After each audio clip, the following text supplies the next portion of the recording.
Hey guys, today we are diving deep into the gloriously absurd and deeply heartfelt world of F9, the Fast Saga, a film that somehow manages to combine street racing, global espionage, and rocket science into one adrenaline-fueled package.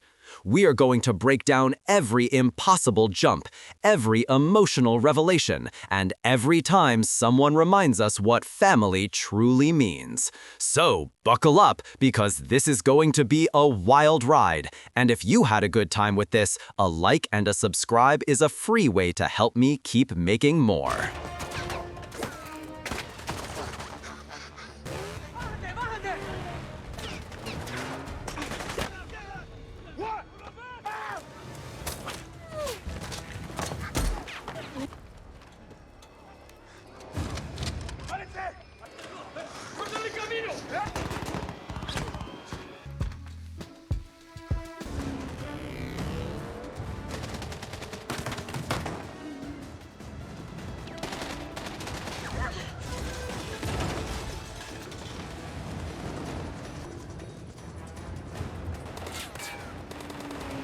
How fast we gotta go to clear him? Please, somebody answer me! What does Pellegrin? How fast, sis? Assuming a speedometer only goes up to 7.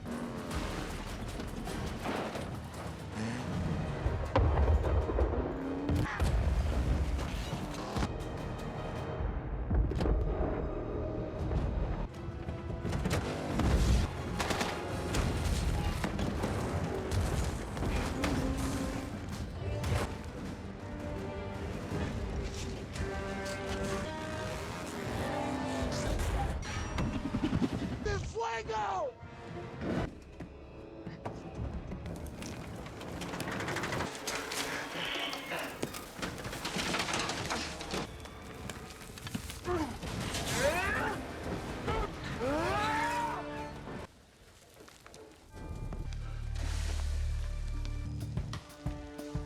Hell, are you not dead? Out. 2 miles to what looks... Letty on the right!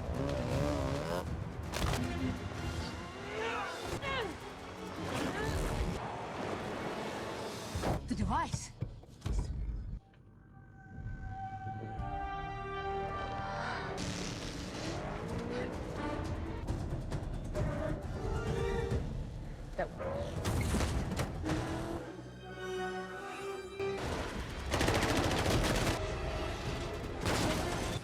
I said it looks like a brick.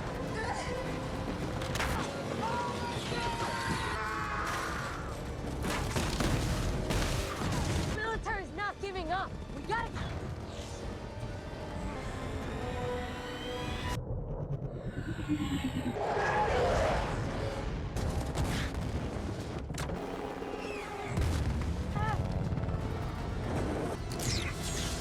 No.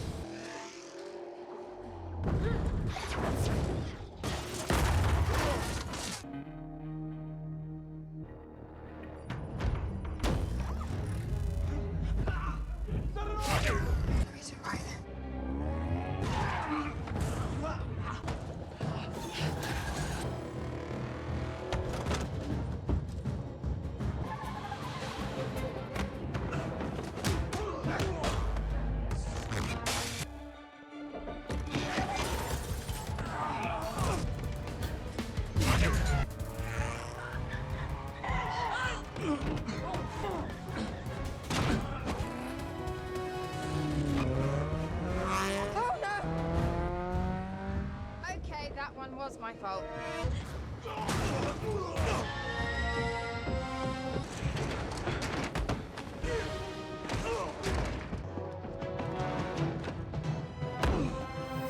Patient. I've got it.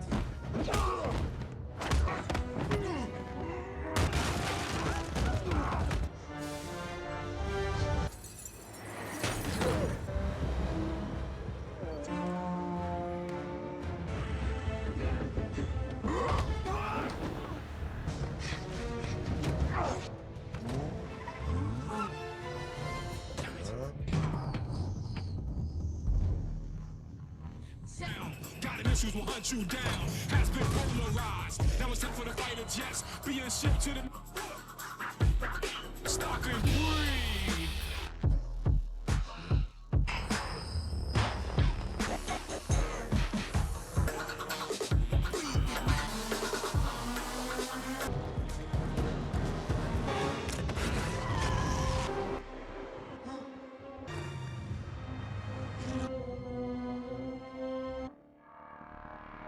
Filling up the parking lot, no cops at his hill.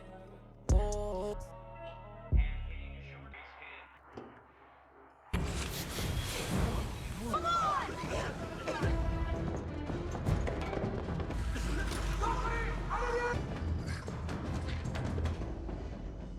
Always.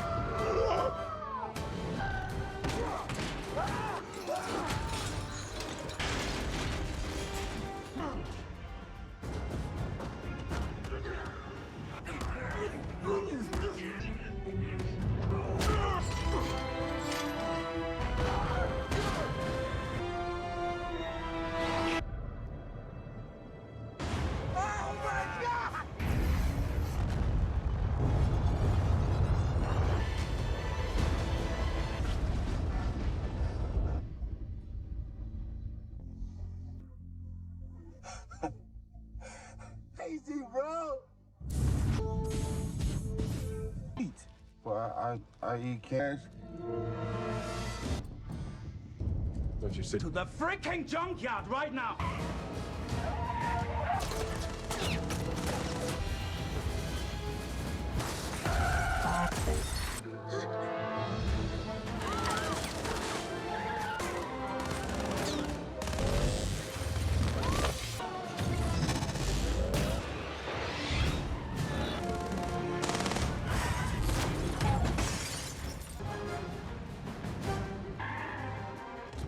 now?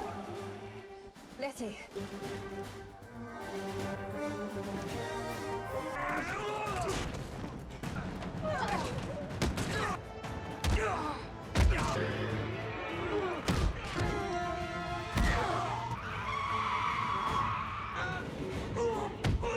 Not all of us. Looking for us to be somewhere.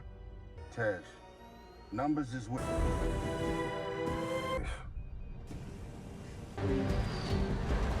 Something's wrong with the satellite array. It's...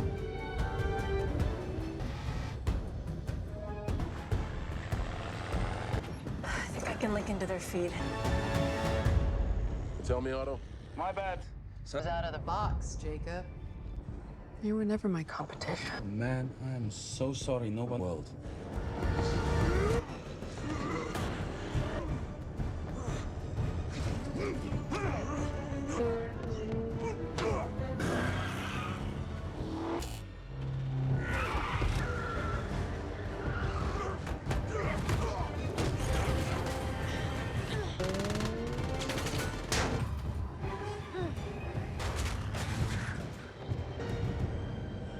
Go.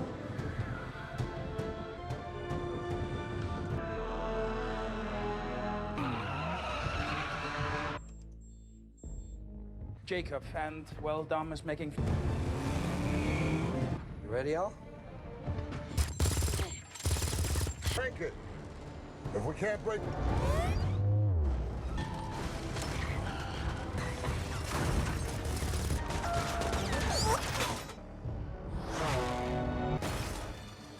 Letty, try me hit the underside. God, that... Read my mind. Han, get in front!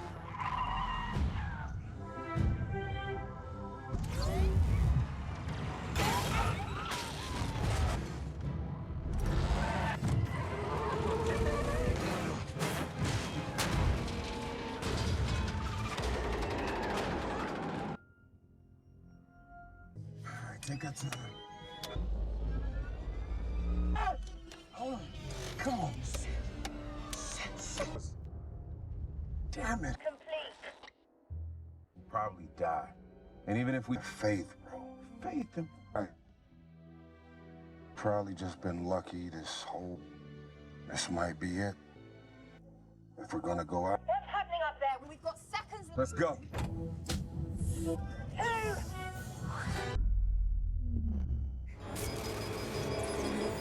We did it! Let's go.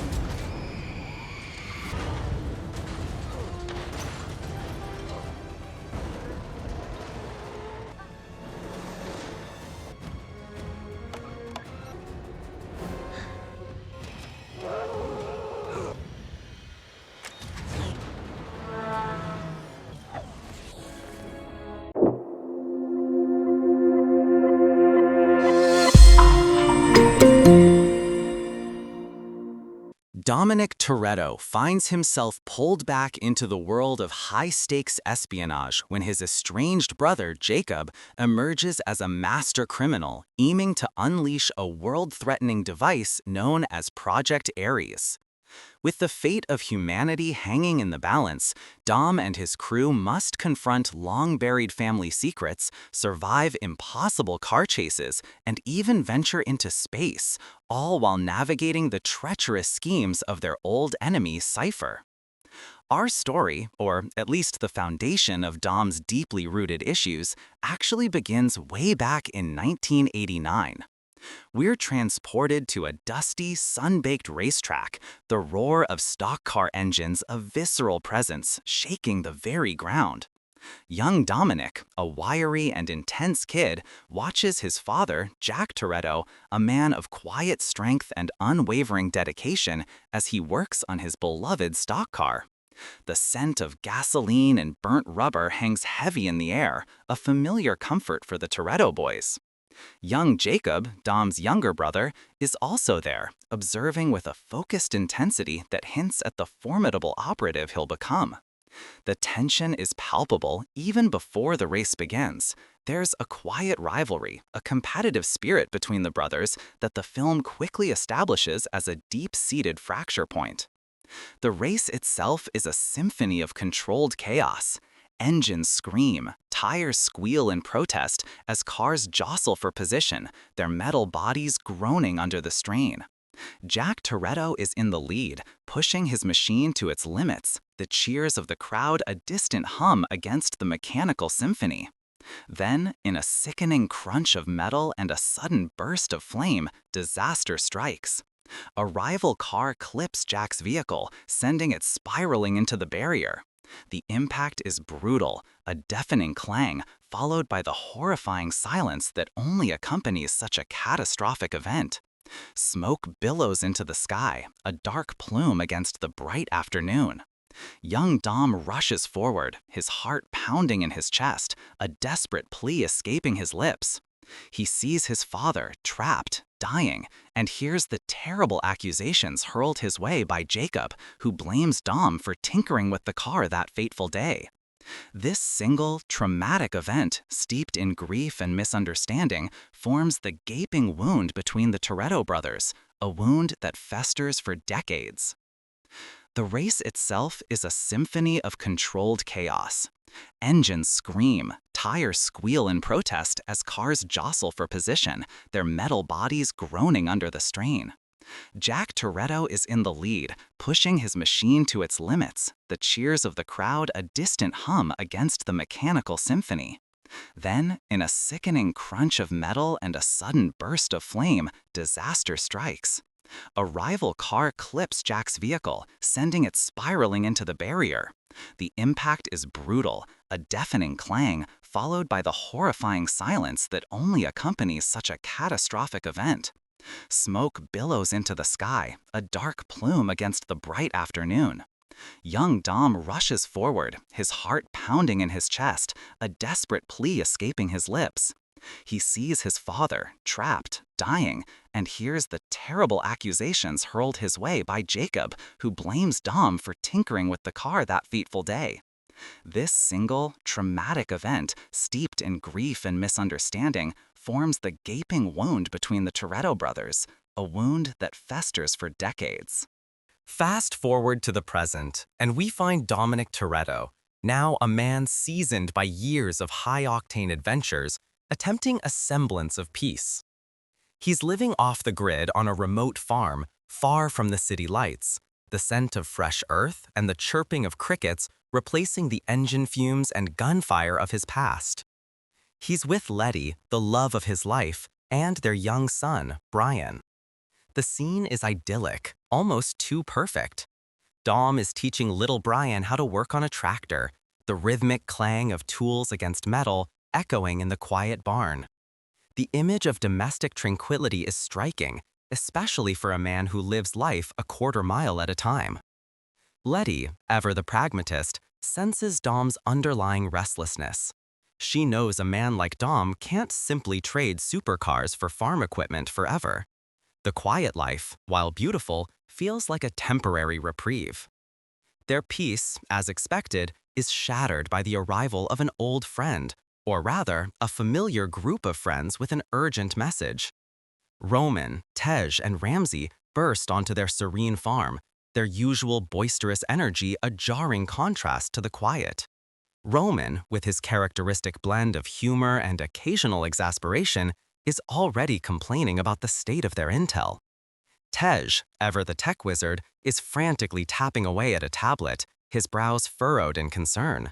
Ramsey, the brilliant hacker, looks unusually grim. They bring news of Mr. Nobody, the enigmatic government operative who has been both an ally and a puppeteer in their previous adventures. Nobody's plane has gone down, seemingly shot out of the sky by a mysterious force.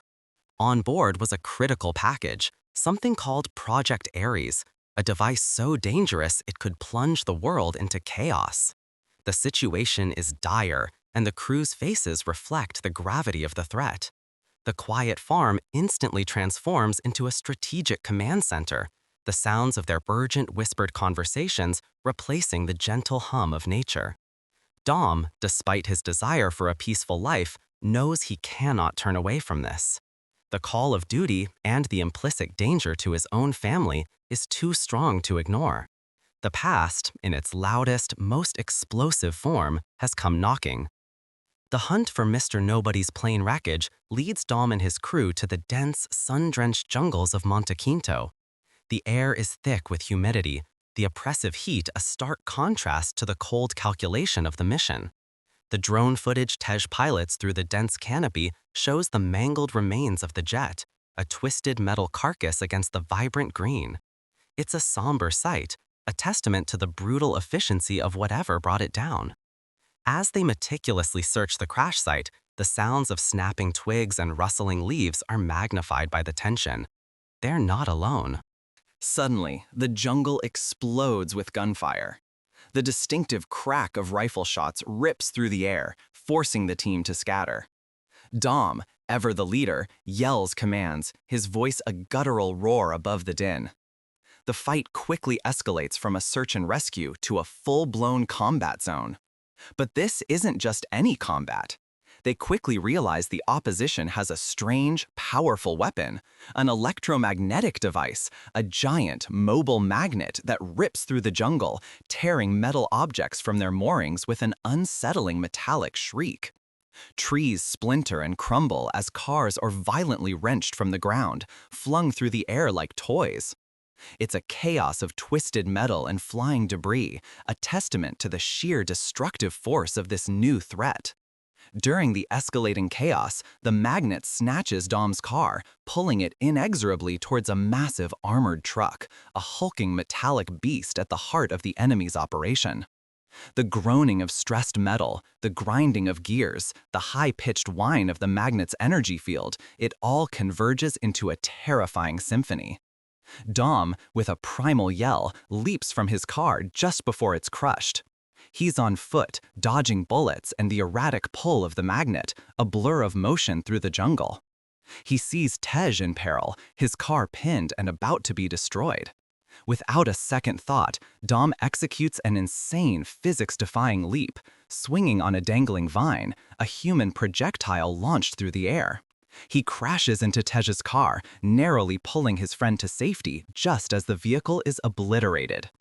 It's a classic Dom move, sacrificing his own safety for a friend, embodying the family mantra even in the face of impossible odds. Amidst the confusion and the roar of engines, a figure emerges from the chaos, a man whose movements are as precise and deadly as Dom's own. He's lean, imposing, and his eyes hold a familiar intensity. It's Jakob. The revelation hits Dom like a physical blow. The brother he disowned, the one who carries the weight of their father's death, is not only alive, but is the mastermind behind this attack. The air crackles with unspoken history, with decades of resentment and betrayal. Jakob, with a smirk, delivers a cutting line about Dom always being the one to run away from their past. The words are sharp, meant to sting, and they do. The jungle, already a scene of destruction, now feels charged with an even deeper, more personal conflict. Dom's initial shock gives way to a simmering rage. This isn't just a mission anymore, it's a deeply personal war. The sounds of distant gunfire and the frantic shouts of their crew fade into the background as the two brothers lock eyes, their shared history a heavy, invisible weight between them. With Jakob's shocking reappearance and the revelation of his involvement with Project Ares, the team, shaken but determined, regroups in London. They set up shop in one of Mr. Nobody's many clandestine safe houses, a place teeming with screens displaying encrypted data and schematics. The mood is tense, the air thick with apprehension. Ramsey, her fingers flying across a keyboard, meticulously pieces together the fragments of data they salvaged. She explains Project Ares, detailing its terrifying capability. It's a global digital weapon, capable of hijacking any computer system on Earth. This isn't just about stealing money or causing a few power outages. This is about control, about plunging the world into total chaos with the push of a button. It's a tool for absolute global domination, and Jakob, apparently, is the key to activating it. The stakes have just been raised exponentially. As Ramsey dissects the digital threat, Roman, ever the one to point out the obvious, and sometimes the ridiculous, laments their current predicament. So we're basically fighting James Bond now, but he's Dom's brother and he's super good at everything, he quips, a touch of his usual sarcasm bleeding through his genuine worry. Tej, though, is more focused. He points out a curious detail in Mr. Nobody's recovered files, a photograph, partially obscured, showing Nobody with another figure. A flash of recognition crosses Dom's face. He recognizes the silhouette, the way the person carries themselves. "It's O'Connor," he says, his voice a low rumble filled with a mix of surprise and a quiet ache of nostalgia. The mention of Brian O'Connor, a ghost from their past who has chosen a life of peace with Mia, adds another layer of complexity to an already convoluted situation. It's a subtle nod to the character's continued presence in their world, a reminder of the family members who are still out there, living their own lives. The gravity of the situation, the personal vendetta against Jakob, forces Dom to make a difficult call. He dials Mia, his sister, knowing that involving her means pulling her back into the dangerous life she left behind. The phone rings, each pulse a drumbeat of reluctant necessity. When Mia's voice comes through, there's a mixture of concern and a familiar resilience. Dom doesn't mince words. He tells her about Jakob, about Project Ares, about the danger. Without hesitation, Mia agrees to come. The bond of family, particularly between the Toretto siblings, is unbreakable, even when it means facing their shared, painful past. Mia's arrival injects a different kind of energy into the safe house. Her presence is a calming force, but her mind is sharp, her understanding of their family dynamics unparalleled. She immediately confronts Dom about his estranged relationship with Jakob, probing at the old wounds. There's a quiet intensity in their conversation, the hushed tones underscoring the deep-seated pain. The sound of her voice, steady and firm, pushes Dom to confront the very thing he's been running from for decades. It's during this tense family reunion that another shockwave ripples through the crew. The surveillance footage, the cryptic clues, and a single, almost imperceptible detail from Mr. Nobody's encrypted messages all point to an impossible truth. Han is alive. The name hangs in the air, a breath held by everyone in the room. Roman, ever the first to react, lets out a disbelieving gasp.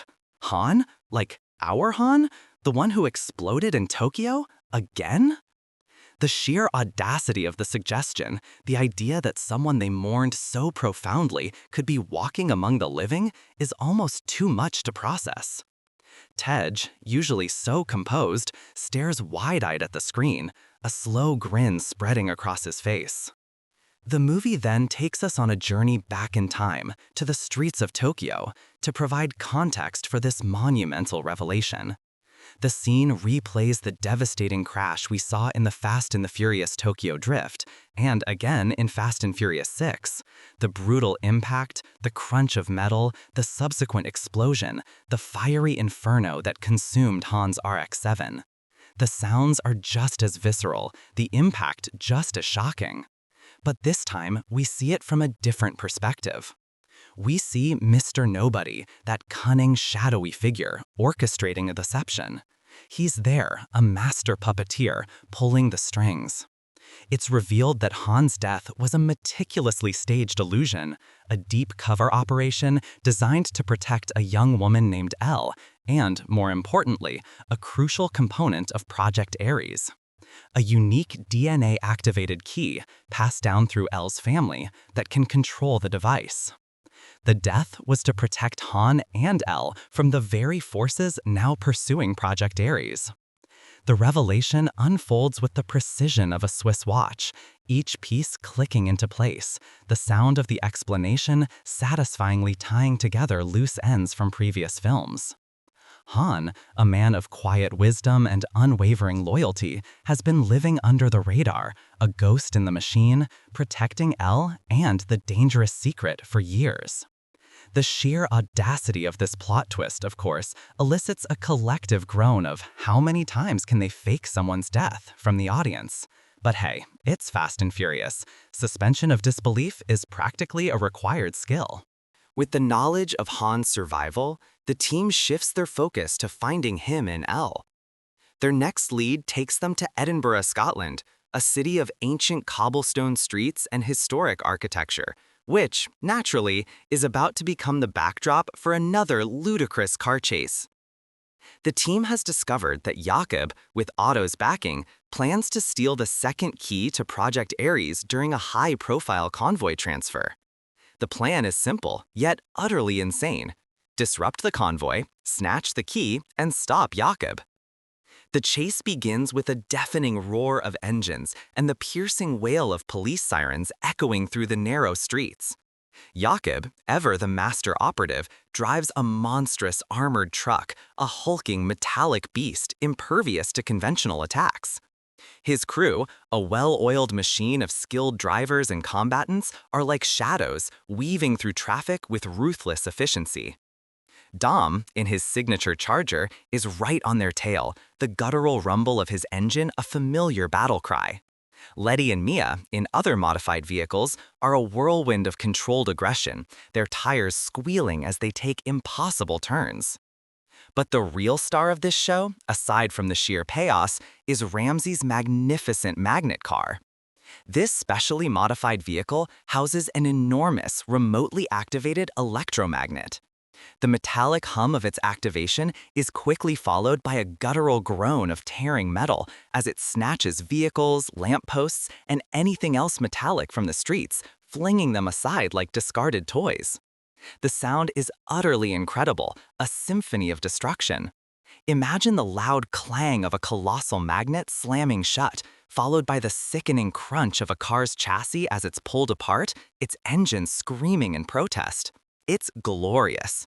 Roman, of course, is both terrified and exhilarated, yelling over the comms, "Did we just magnetize an entire intersection? That's not how magnets work." His usual banter provides much-needed comic relief amidst the high-stakes mayhem. The chase careens through crowded market squares, the shouts of surprised pedestrians mixing with the squeal of tires. They drive through historic alleyways, the ancient stone walls reverberating with the sounds of gunfire and accelerating engines.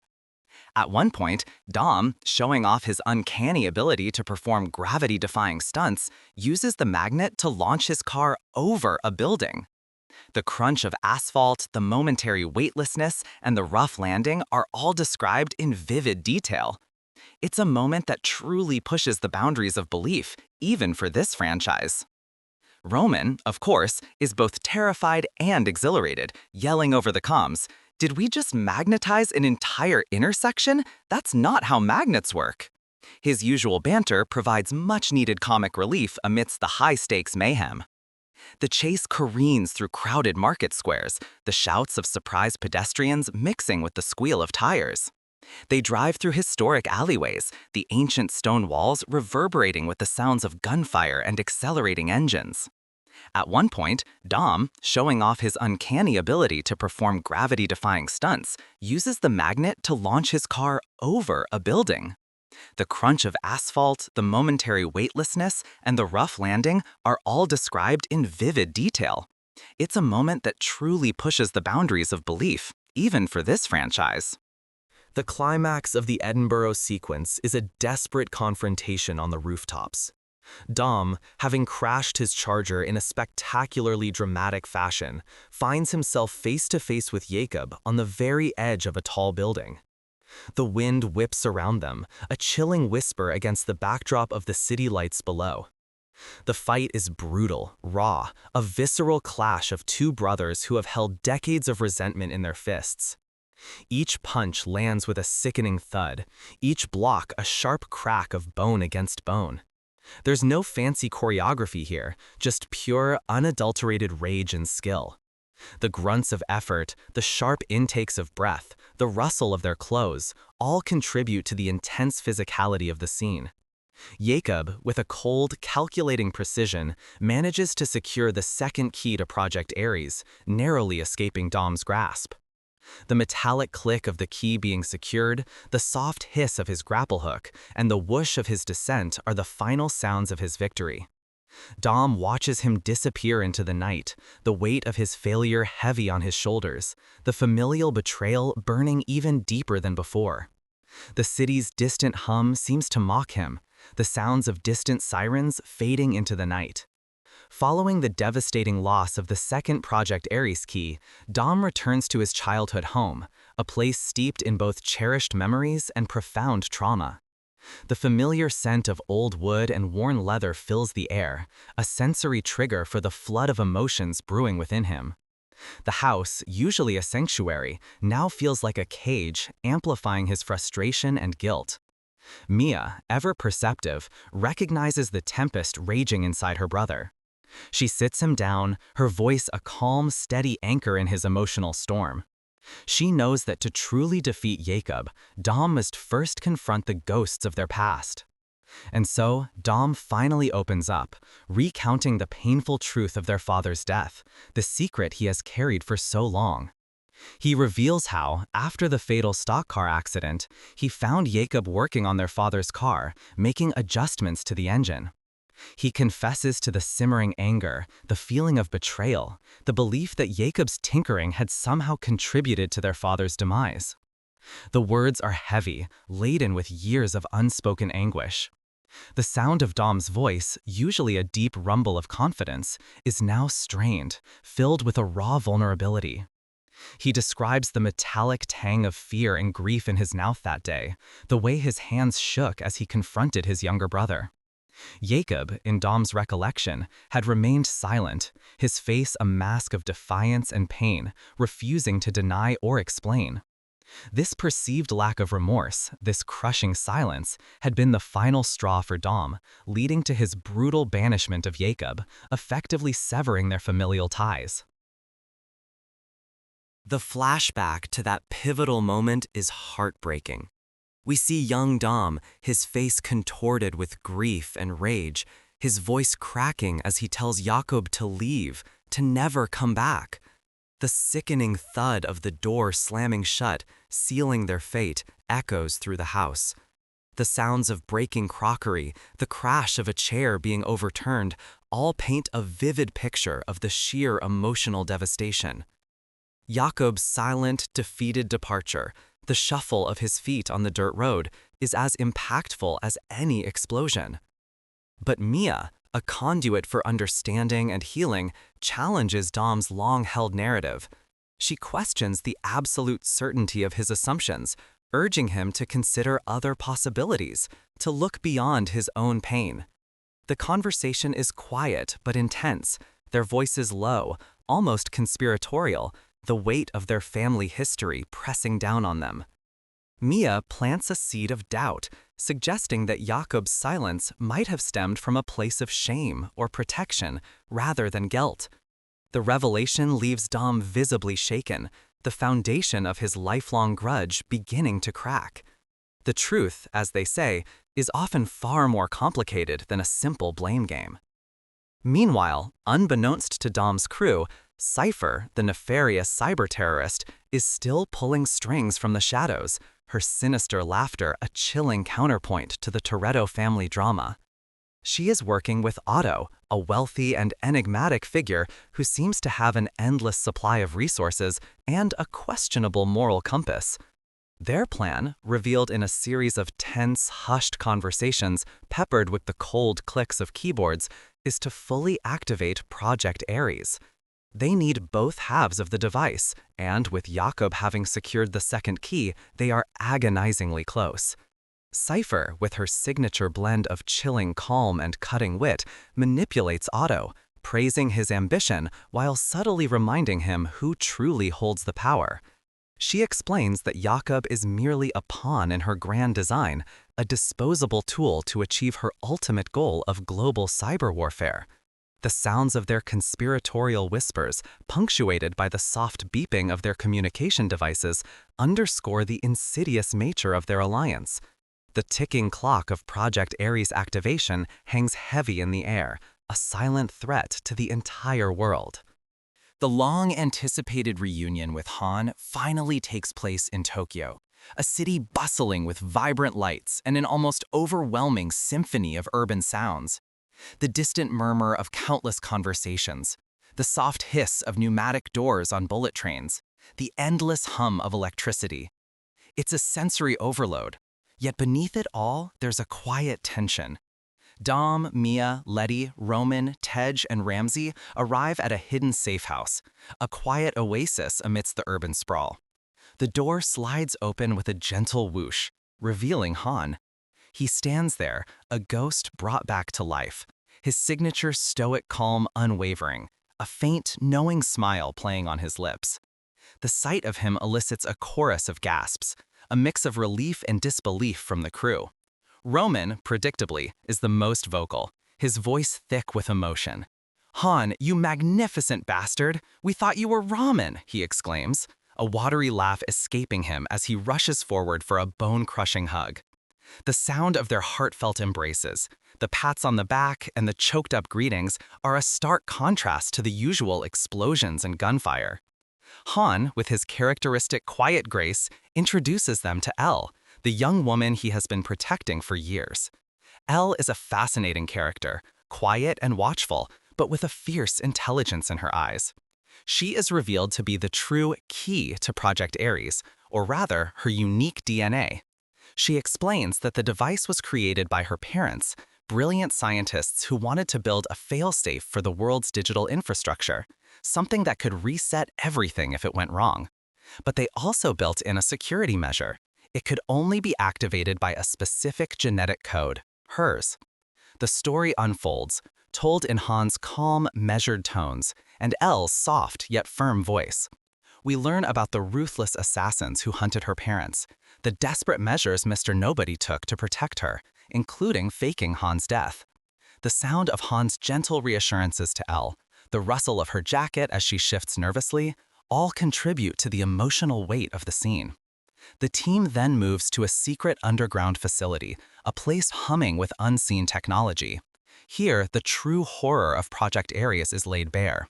Ramsey projects a holographic display of the device, its intricate circuits glowing with an ominous blue light. It's a terrifyingly elegant piece of engineering, capable of overriding any digital system on Earth, from power grids to defense networks. The implications are staggering. One wrong move, one push of a button, and the world could plunge into an unprecedented dark age. The quiet hum of the projector, the low, serious tones of Ramsey's voice as she explains the technicalities, all amplify the sense of impending doom. The weight of the world, it seems, now rests on Elle's shoulders and on the combined strength of the Fast family. While Dom and the others are busy with family reunions and high-tech explanations, Roman and Tej, being the perpetually unlucky comic relief, are on their own side mission. They've been tasked with acquiring a highly specialized piece of equipment from a notoriously secretive tech genius named Yosef, who operates out of a chaotic makeshift hideout. The place is a cacophony of whirring machines, clanking metal, and the general disarray of a mad scientist's lair. Sparks fly, wires crisscross every surface, and the air smells faintly of ozone and burnt coffee. Yosef, an eccentric inventor with wild hair and an even wilder disposition, greets them with a mix of suspicion and a booming, manic laugh.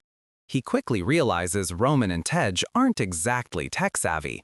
Roman, in an attempt to sound knowledgeable, spouts off random tech jargon, leading to a hilarious exchange where Yosef simply stares at him, then bursts into another guttural laugh. The sound of Yosef's booming voice, the clatter of his various contraptions, and Roman's increasingly frustrated grunts fill the space. Their quest for the device leads them to a truly absurd creation, a Pontiac Fiero. Not just any Fiero, mind you, but one that Yosef has somehow retrofitted with a rocket engine. The reveal is met with utter disbelief from Roman.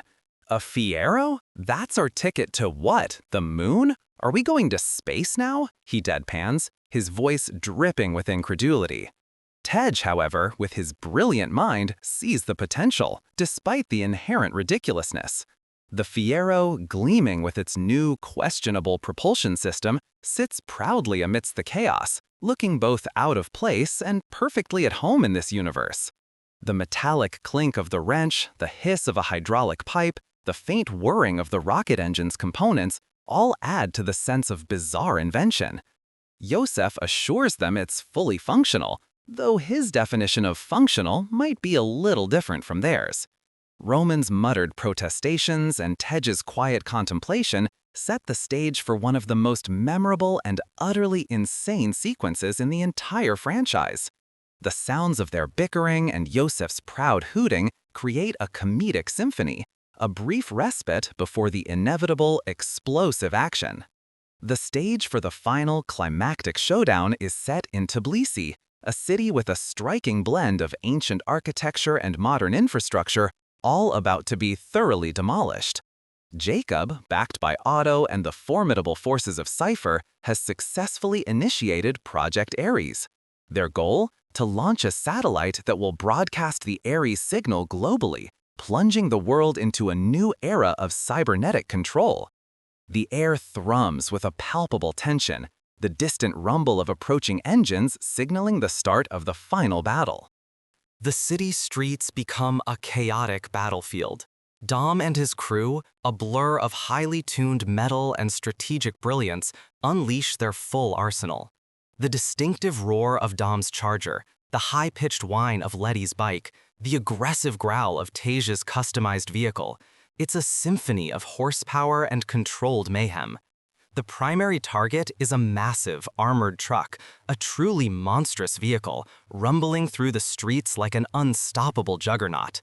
It carries the precious satellite, its metallic shell glinting under the harsh glare of artificial light. Ramsey, positioned in her magnet-equipped car, once again becomes the maestro of metallic destruction. The deafening hum of the magnet activates, pulling cars, streetlights, and even entire sections of buildings towards the armored truck, creating a path of utter devastation. The sounds are magnificent. The metallic groan of the magnet, the sickening screech of tortured metal, the explosive shatter of glass, and the distant shouts of terrified pedestrians. Roman, still marveling at the sheer absurdity, yells into the comms, Are we just making a giant metal snowball now? This is insane. Dom, with a fierce determination etched on his face, orchestrates a daring plan to get to the satellite. He uses the magnet car to launch his charger directly into the side of the moving armored truck. The impact is tremendous, a sickening crunch of metal against metal that reverberates through the entire scene. The sound of tearing steel and splintering concomitants fill the air. He then battles his way through a hail of gunfire, the sharp cracks of automatic weapons echoing in the confined space of the truck. His fists land with heavy thuds against his opponents, the grunts of effort and pain a visceral accompaniment to the close-quarters combat. Meanwhile, in the most audacious and physics-defying sequence of the entire franchise, Roman and Tej are about to take their rocket-powered Pontiac Fiero into space. Yes, you heard that right, space. The Fiero, now gleaming under the harsh floodlights of a makeshift launch pad, looks even more ridiculous and magnificent. Roman, strapped into the cramped cockpit, is a nervous wreck. Tell me again why we're the ones going to space in a literal hot rod, he demands, his voice a frantic squeak over the comms. Tej, calm as ever, simply reminds him it's the only way to destroy Cipher satellite. The countdown begins, the air vibrating with the raw power of the Fiero's improvised rocket engine. A deafening roar, a concussion of sound that rattles the very ground, accompanies the ignition. Flames erupt from the rear, and with a breathtaking burst of speed, the little Fiero, carrying its two bewildered occupants, hurtles skyward. The whoosh of its ascent, the fading roar of its engines, and the final, almost poetic silence as it disappears into the dark expanse of the sky is truly a sight and sound to behold. Orbiting above the Earth, the Fiero, looking utterly out of place against the blackness of space and the serene blue of the planet, closes in on Cipher's satellite. Roman, now experiencing zero gravity, floats around the tiny cabin, his panicked shouts muffled by his helmet. "I told you we needed more cup holders," he gripes, his voice an excited tremor. Tej, with remarkable composure, manually aims the Fiero, using its remaining thrust to collide with the satellite. The impact is a muffled thump, a soft explosion in the vacuum of space, far removed from the ground-level chaos. Flashes of light illuminate the Fiero and the crumbling satellite, a silent ballet of destruction. The satellite explodes in a shower of sparks and debris, effectively neutralizing Project Ares. Roman and Tej, miraculously surviving the explosion, are left drifting in space, their rocket Fiero a battered testament to their improbable journey. The soft, rhythmic beeping of their life support systems is the only sound, a stark reminder of their precarious situation. Back on Earth, the battle rages. Dom, having successfully destroyed the satellite's ground-based control, finds himself confronting Jakob directly within the remnants of the armored truck. Their fight is even more personal now, fueled by the recent revelations and the raw intensity of their shared history. The sounds of their grunts, the sharp impact of their fists, the metallic creak of the damaged truck, it's a brutal, close-quarters brawl. Jakob, however, realizing that Cipher has betrayed him and intends to sacrifice him, is forced to make a choice.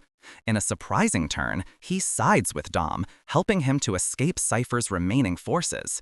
The clanging of their combined efforts to break through the truck's reinforced walls, the shouts of their enemies, and the roar of Dom's last-second escape vehicle create a chaotic symphony of their unlikely alliance. Cipher, however, is a slippery adversary. Despite her plans being thwarted, she manages to escape in a jet, her chilling laughter echoing over the comms, promising future destruction. The whoosh of her jet taking off, the high-pitched whine of its engines, is the sound of her fleeting victory, a promise that the conflict is far from over. With the world saved and Project Ares neutralized, the Fast family finally has a chance to breathe. The scene transitions to a familiar setting, the backyard of Dom's old family home, filled with the comforting sounds of laughter, clinking glasses, and the sizzle of food on the grill.